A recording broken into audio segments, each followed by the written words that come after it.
Clark. I'm Josh Wynn. And I'm Tegan Mickelson. And we looked at how different marital practices affect society.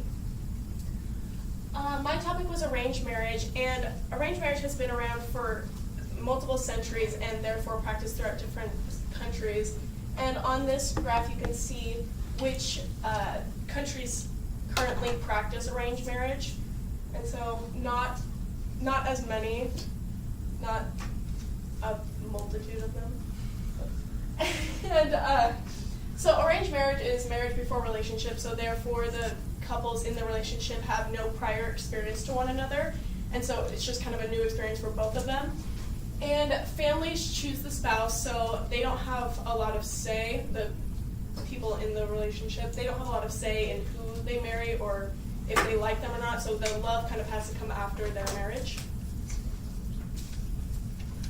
Some effects it has on society is it results in a longer, happier relationship. A study involving 50 couples suggests that love in love marriages decreases over time, whereas love in arranged marriages increases over time. So it's a much happier relationship, and they result in a much longer, satisfactory relationship. And it also has a major effect on the child, when typically a majority of relationships today end in divorce, and that has a major effect on the child.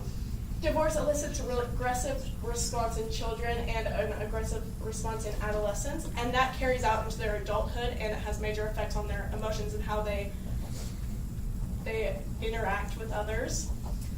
And divorce, this also affects people's health issues after divorces. They have more health issues and emotional issues. It's a lot harder for them to interact with other people. And because arranged marriage is so highly thought of in countries that practice it, many people don't divorce because they're worried about what their peers and families will think of them. And usually it's a lot happier, so there's not really a need for divorce. So I did Face Effect on Marriage, and so gay marriage has been around for a long time, but it started to become relevant toward the 1970s, and this became a problem because of state and church separation. So church was able to deny the rights to gay marriage, but states had legalized it on June 26th of 2015 in all states. And the issue is like the ability to love who you want, because as our morals, you want to love, you have the right to love everyone, but the Christians find it that it's immoral, sexually immoral. So I have effects on society, and in scriptural text, a man with a man or a woman with a woman is sexually unmoral and should be put to death, which can be seen as a conflict because it's seen as like a hate towards a group of people. And then an interview with two workers, a pastor and a youth pastor at Sunrise Church of Christ, they both would deny gay marriage and its support, and they would not encourage it amongst other people. And then a court order had recently taken place in 2013 and affects that a woman by the name of Baronella Stutzman in the Christian community, she denied the service to sell flowers to someone who was trying to get married, or a gay person trying to get married, because she believed that it was her right as a Christian to be able to deny that fact. Yeah. I have common law marriage, and a common law marriage is a marriage in which the couple, which is usually a man and a woman, live together for a period of time and hold themselves out to their community, friends, and family that they are married without actually going through any formalities or ceremonies. However, living together is not enough to validate marriage. There are a lot of conditions that people have to go through. For instance, both parties must be over the 18. They must both be willing to get married, like they both must consent to being married, and they both must not already be married, which is kind of obvious. Most states don't fully recognize common law marriage. There are only 9 of them. which is Colorado, the District of Columbia, Iowa, Kansas, Montana, Rhode Island, South Carolina, Utah, and Texas, which refers to it as an informal marriage. There are a few states that recognize it slightly, but not fully, and those are Georgia, Idaho, Oklahoma, Ohio, and Pennsylvania.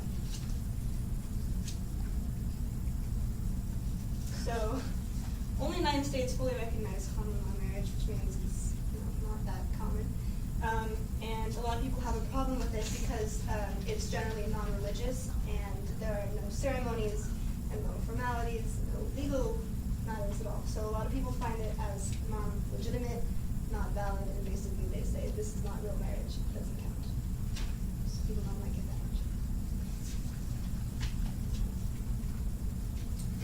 much.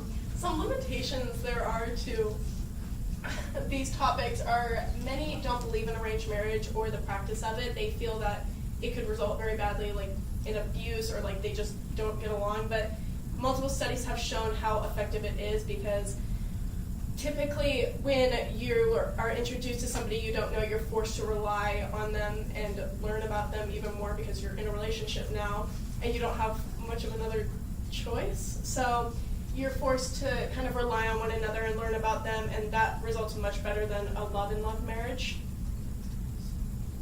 This also has another limitation because not just with gay marriage, but both common law marriage and arranged marriage, Christians, since the U.S. was founded on a Catholic Christian standard, it can be seen as a conflict or a limitation because it's seen as immoral or not right, so it's against what everyone believes in.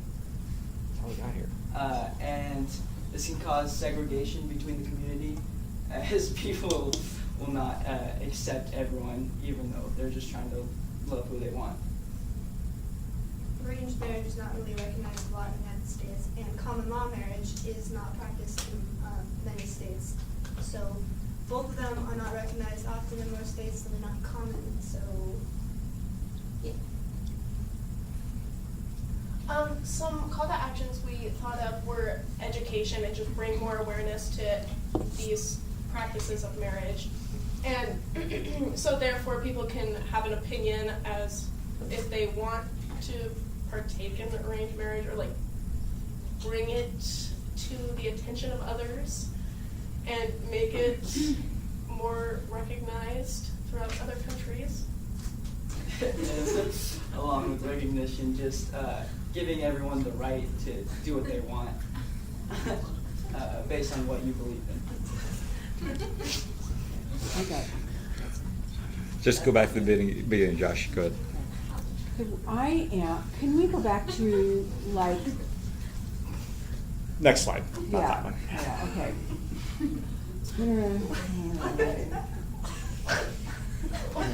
What? Sorry, I'm making her cry. Well, actually, I'm okay with the arranged marriage section. I want to go on to the Christian section. Oh man. Faith's effect on marriage. I would prefer that at the top of that not say faith's effect on marriage. I mean, this is it is a traditional Christian view, and a very traditional. And so let's not just say faith, because there are other faiths that would allow Arranged marriages. a gay marriage. And even within Christian faiths, there are people who recognize that. So let's not say faith's effect. I think you should say maybe a traditional Christian view. Well, Marriage and Christianity. Okay. Just say marriage and Christianity, and I'm going to try and show how Christians in the world, or in America at least, Christians are kind of conflicted right now. There are some strict Christians that say no to gay marriage, and some who say yes. So I want to go back to the second slide, to Olivia's map. You didn't use the map. You suggest there were some countries that had. Using your color coding in your legend, figure out which ones you want to actually focus on as maybe the most arranged marriages, and maybe out of those most, or, I mean, you're looking at red, more than 60%, that's Western Africa, and there aren't huge populations in that area. But if you go to your yellow and orange, those are much larger populations, And that's where you could show and demonstrate that there's fewer divorces or better relationships, less domestic violence, something of this degree. Okay? Keep on going now. The faith one we'll have to work on for a while. Go to the common law marriage, this one. Rather than listing our states, we can figure out what states those are. But rather than listing, define for us what red means, what blue means, and how the difference is. No, not right now. I'm just saying, during your presentation, tell us the difference between blue and red, all right, knowing those differences. But common law, this should almost be your call to action. Why do we need a ceremony? Why do we have to have a faith? Why can't we just say, you, me, good, yeah, right? But we still have to do something, like just to say we are together. Can there be a different stratification of marriage? Can be there a faith-based marriage? Can be there an arranged marriage?